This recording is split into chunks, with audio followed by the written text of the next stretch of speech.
for school fee schedules and registration materials, Tammy found this quote, and it sums up what we're really looking for.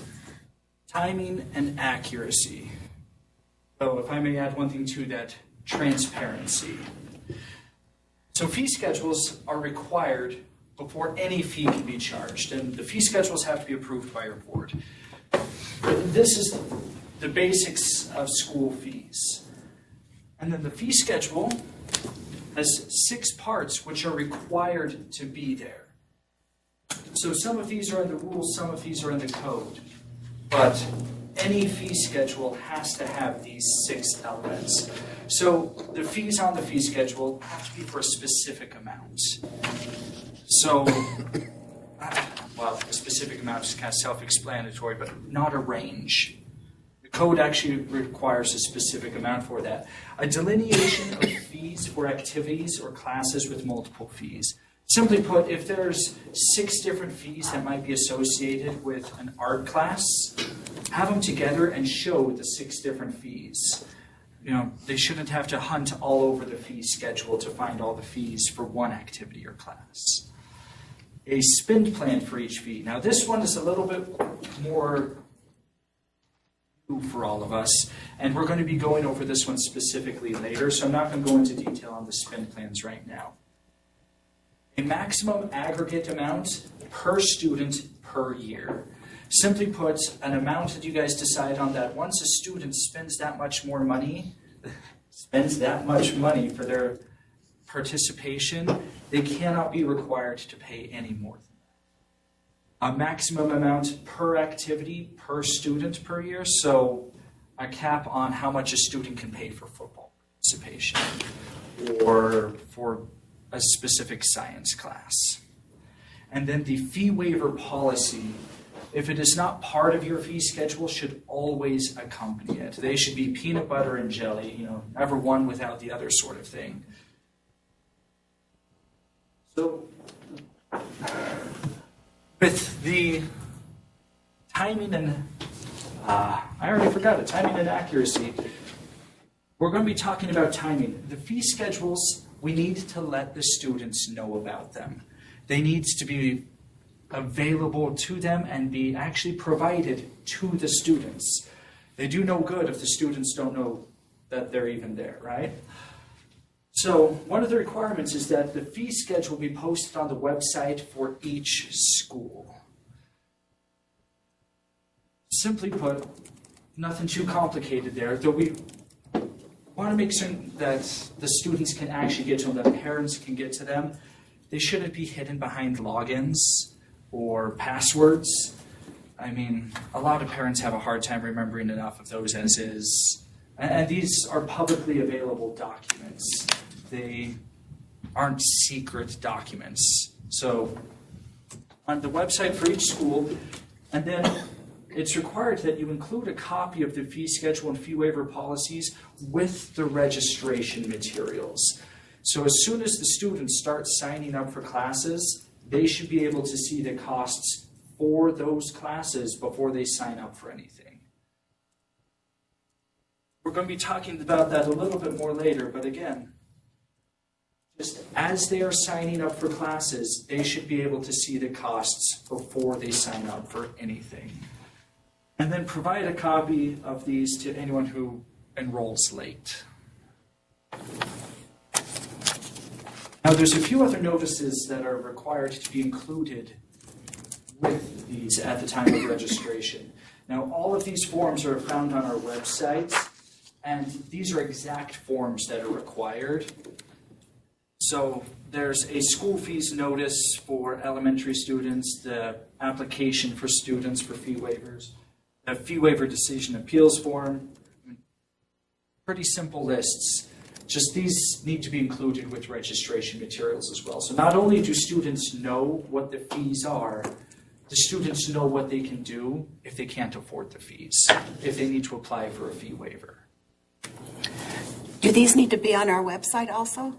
They don't need to be on your website as well, though a link to our website where we house these would be appropriate. And we have all of these there. They just got updated. if I may say so. They look a lot better than they used to. And we'll be providing translations of these for 5 languages overall? 5 languages overall to, again, help a little bit with some of the lift. Ian, just on your last slide, you made a comment, and it's probably not as, just understanding the time frames when you made the comment when the kids are registering for classes that all fees have been approved. Yes. And in order for all fees to be approved and to go back and have all that material, you would have to be approving the fees in the fall to create those cards, which would mean you're going almost 2 years out within a year, which most of us aren't looking at doing. We're mostly trying to get our fee schedules approved by April of that year, which you'd be putting in, you'd almost have to say you're registering with last year's fee information for that material. Most of us are trying to plan to get the information on that fee chart to the kids for the summer, when it's mailed out for them in the summer, but they do register early spring. Which is understandable. You guys have discretion to open up registration whenever you need to. But the requirement is that they get to see the costs of things before they sign up for it. So I know that with some of the schools, we've heard of schools signing up for classes as early as October the year before. But we've also heard of schools doing their fee schedules as early as that as well. Whatever works for your schools, but they have to be able to see the costs before they sign up. That's one of the big complaints addressed in the injunction and with some of the hotlines is surprise fees.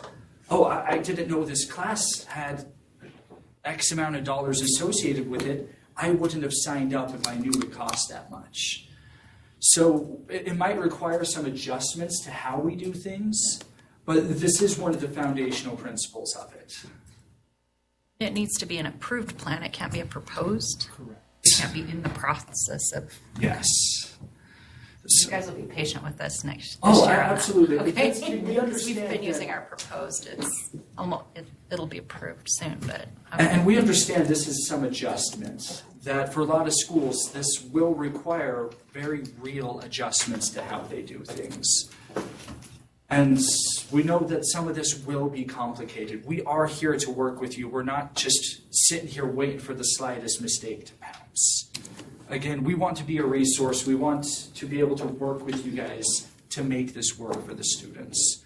So if there are concerns, let us know. I mean, that's a very real concern.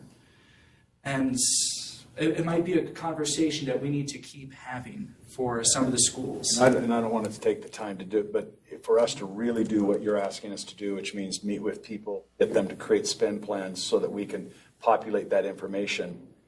We're right now preparing spend plans for this coming year, which is a lot of work for teachers and coaches to be planning out. Imagine trying to put that out as they're starting this year to plan for the following year when you're going so far out that it's going to be a little bit of an issue for teachers, coaches, and schools. Right now, without question, though, in the fall, we can know what the costs were for that year.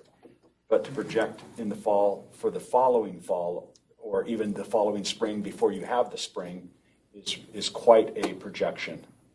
And it's understandable. We'll be talking about spend plans in just a little bit, and hopefully we can provide some clarity so that can lighten the Right, load I on understand. that. We'll get to it. It's early, so go ahead.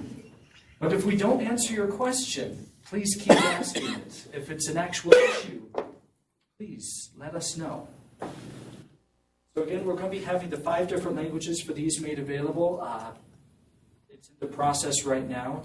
We hope to have that available. We've also had some people asking about the fee waiver applications, when those will be made available for the next year. The only thing we're waiting on is for the USDA